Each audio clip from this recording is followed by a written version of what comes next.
and welcome to Inside View. I'm your host, Joel Metzger, and joining me on this show is Duane Oneto, who is a director with the Union Public Utility District and has been so for a very long time. Duane, welcome. Hi, thank you. Nice to be here. Well, it's really nice to have you on the show. I haven't had the pleasure of interviewing you before, but UPUD has played a vital role in this county's development for a very long time. How far back does UPUD go? Well, basically, it started about when they closed the mines in right around 1940. They took over delivering the water to Carson Hill. UPUD took care of Murphy's, Douglas Flat, Vallecito, and Carson Hill, and big court suits and all kinds of trials and tribulations until they finally have it in the situation where we are now. So the water went all the way down to the Carson Hill mine at one point? Yes. Well, that's the city. All this water that is here came from the mines to run the mines in, and they started at Upper Stanislaus. I don't know, I think there were like 40, 50 miles of flumes and everything to get it down here. Most of that's been done away with now, but originally that was done so you could flow at gravity. So during the gold rush and the years following it, there were all kinds of water systems throughout these hills. I'm sorry, I didn't understand that. During the gold rush times Yeah. and beyond, there were many more water delivery systems in the foothills than we see now. It's a much more tamed down version of that? Yes. Okay. Yes. But what has remained is very, very interesting. In fact, especially the UWPA flume system and delivery system, which serves you guys. That's still kind of a piece of history, isn't it? Certainly is, and of course we lost that a few years ago when it burned up, and we had to rebuild that situation and that type of thing. It would be nice to pipe it all, but I don't think we can get past the conservationists and the animals who drink out of that and that type of thing. And so the benefit of piping would be you could reduce your water loss significantly? Yes, and we would have it under pressure again. I mean, there would be tremendous pressure that would build up as you go, and you could, when you put it through the powerhouse, you would get much more pressure and that type of thing. Okay. So for those who don't know how it works, the water starts way up in, I guess you could say, the High Sierra, and then goes... Utica, Union, Spicers, basically for us. Okay, and then it goes through a powerhouse that's owned or operated by the Northern California Power Agency? Well, actually, after Spicers, it runs down to McKay's, and then at McKay's, it is put into the tunnel, which runs under Big Trees, and down in and runs Collierville Powerhouse at Camp 9. On that tunnel, there's a tunnel tap at Hathaway Pines, and the water for Angels and UPUD comes out of the tunnel tap into Hunter's Reservoir at Hathaway Pines, and then it's put into this delivery system that you just talked about, where we put it, I think it's like 8 miles of flume that involves we call it the 3/4 mile flume, that's how long it is, and there's many other smaller ones and that type of thing, where it runs into the forebay at Murphy's, above the powerhouse at Murphy's, through the powerhouse, then comes down and runs through Murphy's Park, which is there, it's called Murphy's Creek, and then eventually when it gets to Angels, it's called Angels Creek down there. So, but water's diverted out of that into Ross Reservoir for Angels. Some of it runs down the creek, and the whole system for our water comes along that system, which costs us about $1.4 million a year to run. So very expensive to maintain all of that infrastructure to provide water to all these different people. Correct. And so at this point, the drought is having an impact on this system. But before we get into the drought, you were involved in putting this whole thing together, weren't you? Yes, I was. When did you really sit down and work with other community members to design this whole thing? Before this part of the system was operated by PG&E under FERC license, Federal Energy Regulatory Commission. in 1990, it became obvious that it was time to relicense. And PG&E was applying for the relicense, and NCPA, Northern California Power Association, was putting in also a competing application. And PG&E went around and lined up Angels, UPUD, and everybody else to support their application, which we did. Then, and again, this is word of mouth, and I don't know how true this is, but the word was that FERC said, well, if you're a private organization, you're going to have to spend all this money building recreational facilities at Spicer's and various other places in order to get the license. And what they did was, finally PG&E says, whoa, this is going to be way too expensive, and they pull out, which left only the NCPA application, which, according to our feelings, was that they were going to basically dry up Murphy's and Angels Creek. There was going to be water there, but it was going to be very low flows. They were going to shut both powerhouses at Murphy's and Angels, run it through Collierville, which would make about three times as much power than in Angels, and we could do an Angels and Murphy's. CCWD was not happy with that, and it was under CCWD's leadership that they formed a joint powers organization which consisted of CCWD, the City of Angels, and UPUD to take over the PG&E lapsed license request. And eventually it was worked out, and there was a lot of panic because the idea was that basically the creek was drying up. I mean, there was going to be enough water to wet your big toe, and that was going to be about it. And so after, and also with NCPA, who compromised this, we basically took over about half of the water that PG&E had. And this is still a big, if you're involved with UWPA, you're always screaming at them about what happened to our 88 CSF. Why are we only getting 53 or 38 CSF coming down?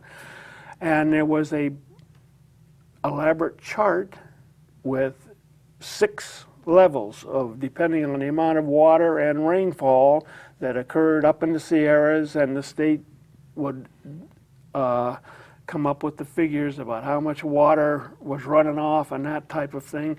And if we were at the top of the level on that chart, a lot of rain, a lot of snow, we would get our 48 cubic feet per second. And this chart would break down until it was the very last level would be 200, would be 20 CSF, which is where we are now. And when this system ran earlier with all the rain, we were able to run the system, use the 20 CSF to serve Angels and Murphy's, and use the rest through the powerhouse to generate power to cover the cost of getting the water here. And this worked very well from 95 to 2011, before the drought started hitting and everybody started using up their reserves. And so this system provided a very steady stream of water through Murphy's and then down all the way through Angels Camp. And what does it mean to have that kind of water all year round coming through that community? Well, certainly recreation. Also just the fact that it's there. I mean, if you go places in this county and there's no water, you see what it looks like. I mean, it is dry, and unless there is some water flowing, it becomes almost hospitable, almost non-hospitable, because of that type of thing. And it's just, if you drive Highway 4 from Angels to Murphy's, and you see the water, you see the grapevines, you see the things that are happening in that area that you don't see in other parts of the county because the water is simply not there. And so we haven't had such a cutback until this recent drought. And is this the first year that you've been all the way in the very lowest tier Yes. Okay, so you've never had this experience before. What have the impacts been of having such a small amount of water? Well, basically, the impact is we just have enough water. Well, actually, we have enough water to serve the people. That's not the problem. We've got the water. The problem is how to get it here. Because if you don't make power, how do you get the $1.4 million to get the water here? And it's getting to and UWPA has been operating on its reserves for the last 3 years, and there are no reserves left. And so consequently, the City of Angels and UPUD, who are the two runners of the Joint Powers Association now since CWD has left, have to make up the difference of that for that cost.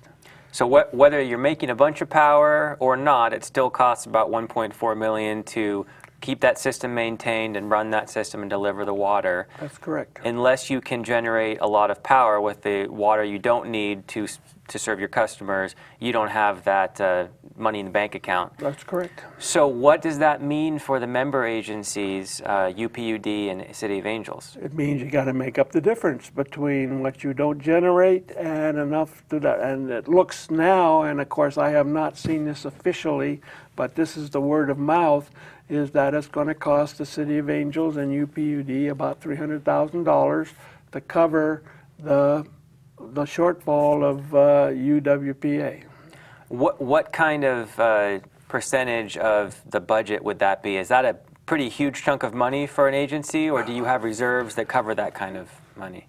It's a big hit, obviously. I think that UPUD, because we have hefty reserves, are going to be able to make this year. If it goes on until next, see, it's a triple whammy. And again, we lose our customers, our income from our customers, because they're not using water, doing the great job that they are at conserving. Secondly, the amount of water that we're getting in the system is so low that we can't make very much power. Thirdly, is that the power rate right now is rock bottom. I mean, PG&E is as low as, or PG&E, electric rates are as low as they have ever been since the system started. And consequently, you get hit with this triple whammy, and the question becomes, how are we going to make up this difference? So, very difficult times. It'd be nice to see an El Nino come to fruition this year, wouldn't it? Well, that's another major controversy, because even if it starts raining, according to our chart, we're still locked in at the bottom of this for the year, right? They decide in May 1st how much rain we've had and what it's going to be, and then it's supposed to last for a year. So it could be that and there are indications that NCPA might, if we got a lot of rain and a lot of water, might ease on that delivery. But again, basically, if they say no way, I think it's locked in. And does that last all the way until next May? Right, and then they Wow. give us a new allotment as to what it's going to be for the next year. So that would mean an extended lack of resources to make power and get the revenue stream coming in again. Right. Let's talk a little bit about the conservation, because there have been a lot of state mandates that have come down since the drought got real serious and Governor Brown got involved and the State Water Board got involved. What do all these mandates mean for a small water purveyor like UPUD? Well, we have no problem. Our customers are so cooperative and so good that, Governor has said 25%, right? Mm-hmm. All of our people we're above 30% in all our areas. As a matter of fact, there's almost we need to go back and say, hey guys, use a little more water so we can get a little more income here. But of course you can't do that. But my line is, hey, the more you save, the more we get to run through the powerhouse, that it works that way. Mm-hmm. And then we'll struggle with the income as best we can. So give me some statistics. What kind of percent reductions has UPUD been able to achieve? All right, we have three basic spots. We have the domestic users, and we have the north ditch irrigation and the south ditch irrigation. Our domestic users are down 41%. In what month was that for? This is for June. May, we were down 46%. Wow. But of course, May was a cold month with a lot of rain and stuff, so we would expect that people weren't be using a lot of water then. If you look at the north ditch, which covers Murphy's and this type of area, it's down 59%. Oh my goodness. And then south ditch is down, which goes Douglas Flat, Vallecito, Carson Hills, down 29%. 29%. So we're not, I mean, as far as us meeting all the state recommendations, we're way down there. So that's not a problem that we're having there. And again, so far, all they've asked, well, they haven't even asked us really for the figures yet. I mean, and I don't know how, they've made all these statements, but nobody knows how they're going to enforce it or what they're going to do. But with our records here, I don't see that we're going to have any problem with the state mandates. Well, you're going above and beyond at this point. Yes. What, if anything, has your board done in terms of conservation restrictions for watering? Are there any new rules that people should know about? Because of all the pressure from the state, we implemented a mandatory reduction rate of 25%. We suggested watering days, according, address, and because our users have been so good, we haven't, other than it being in place, we have never had to enforce it yet. And I hope if things continue this way that we never have to go any further than we are right now, if people will do it voluntarily, it's so much better than us having to put restrictions and all kinds of stuff on them. And if people wanted to read the line-by-line watering rules, is that posted on calaveras.conserves.com, or is it on another website, or? That's been mailed to all the customers. You got it mailed all out. We have mailed that out to all our customers. Okay, so everyone has a hard copy. And what is the service area again? What are the main areas that you serve? Murphy. Well, actually, it goes Murphy's down Highway 4, Douglas Flat, Vallecito. Then it takes off along Red Hill Road down by the transfer station to Carson Hill.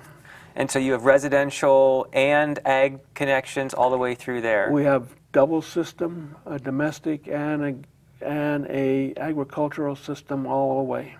And that's kind of unique in this county. I don't think there's any other system like that in the county, is there? Well, it's obviously one of the things we're very proud of, and it was we had the line that was serving both irrigation and domestic until the state got all fancy and was very concerned about what we were doing and everything and said, you got to lock it up. And we were able to get grants and loans and complete a whole new domestic system. We got it as far as Vallecito, and then eventually and did some more and messed around and finally got it down to Carson Hill, who had to put up with it. And so the system is there right now. And of course, the problem is that the irrigation system is wearing out, and what we're going to do with that. But we keep banding it and working with it to try and keep it going. Yeah, and that's one of the big challenges for water districts is the infrastructure is getting old. And you got to replace what you can, but that can be millions upon millions of dollars. So are there any specific areas that you'd really like to find some grant money to replace big sections? We're always looking for grant money, but I tell you, when you're talking about irrigation, that's a very hard topic to convince the government that they should be contributing money to in that particular situation. For the people around Murphy's who had to fight as we completed the pipeline from the Afterbay down Highway 4, basically to downtown Murphy's at a cost of about $800,000. They saw that us doing that, and we looked very hard for a grant for that particular project, and we finally just said it's got to be done, and we did it. And when you look at this north ditch, and I said that there was, what did I give you that figure? It was like 50% or 59. A huge reduction, yeah. Yeah, and part of it is because of the leaks that we plugged up in that particular project. It was built in, well, it would have to be 48, I guess, and you know, wrapped welded pipe, and it was punching holes, and our guys have a very nice knack. When they find a hole, if they take a piece of redwood and you just sharpen it like a toothpick, you know, and tap it in and plug, and that's how we go around plugging. We're plugging most of the holes on the district. So 2 different lines take agricultural water out to different sections, the north ditch and the south ditch? Yes. And that water doesn't have to have any kind of treatment. That's just Stanislaus River water, right? That's correct. So you're taking the water from that canyon and you're using it to irrigate all kinds of acreage that never would have access to that kind of water otherwise. That's correct. That's a huge benefit to our county. And are there some major vineyards that benefit from that water? Well, the part of the problem is some of the vineyards have come in after, you know, there's only so much water. Mm-hmm. And so we have frost protection and things like this that we provide for various agricultural users or grape growers, because that comes early in the year and we have extra water, so it's no problem.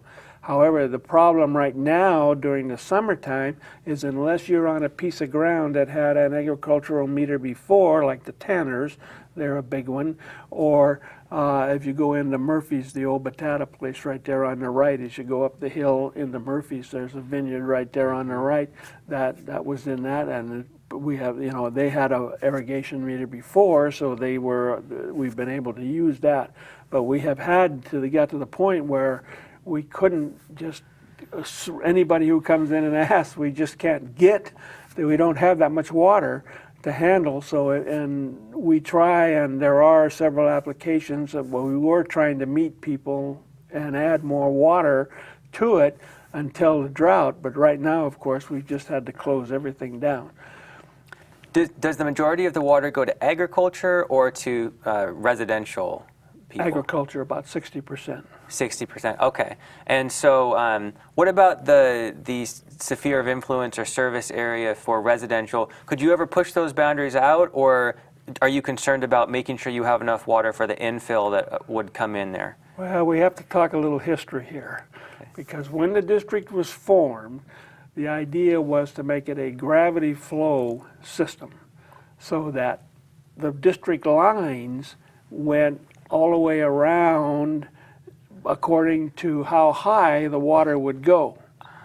And because everybody needed money, they were they were talking to all the people within that area to join the district so that they could increase the tax base.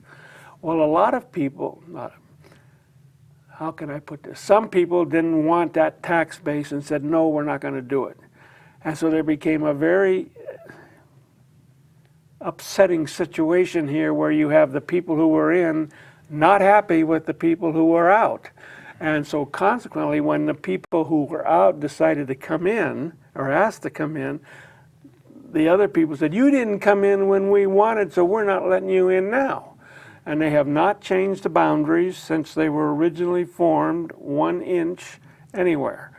And of course, most of those old timers now who were the ones that were so vehement in that situation, most of them have passed away, and I suppose, you know, we get more and more pressure to start, you know, spheres of influence and bring people in and this type of thing, and I don't know where it's going from here, but I know that the district has never increased it, and again, it's now we're to the situation where do we have enough water? We get more and more houses, and we get more and more people wanting agricultural water for vineyards and stuff. It becomes a real mix. For a while, in my early time on the board, gradually no one wanted to take care of the agriculture, so people would drop out of their irrigation and this type of thing, and it became very easy because the irrigation dropped off and we moved it over to domestic and there was no problem.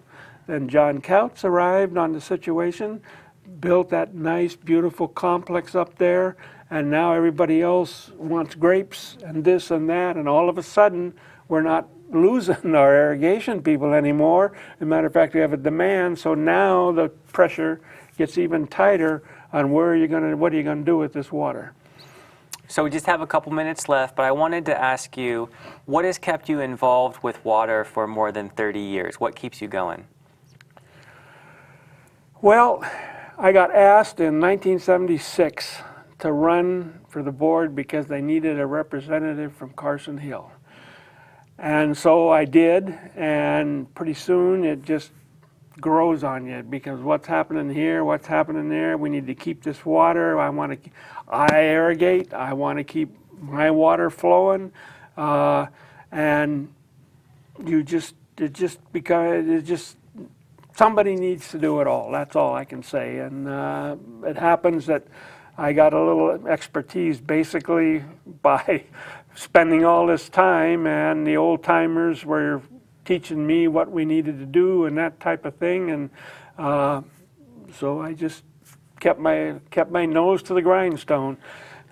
Well, I think that we all owe you a debt of gratitude for putting as much work in as you have. I know that a publicly elected official doesn't necessarily run away to the bank with a lot of money. It's a lot of work for not that much reward. So, well, I'll tell you, one of the things that I am proudest of is the fact that the UPUD board never took a cent out as wages or anything. No meeting fees, none of that. And I'm very proud of the gentlemen who have worked with me, who have continued to give their time without any material return, little or none. And not all boards can say that. In fact, very few can. That's true. Well, Duane, again, we really appreciate what you've done. We'll keep an eye on this situation, and maybe when we get an El Nino, we can have you back and talk about the good times and more water than you ever know what to do with. But until then, thanks for what you're doing, and thanks for coming on the show. Well, you're welcome. I'm happy to be here. And thank you for joining me on this edition of Inside View. I'm your host, Duane Metzger, and I hope you join me next time.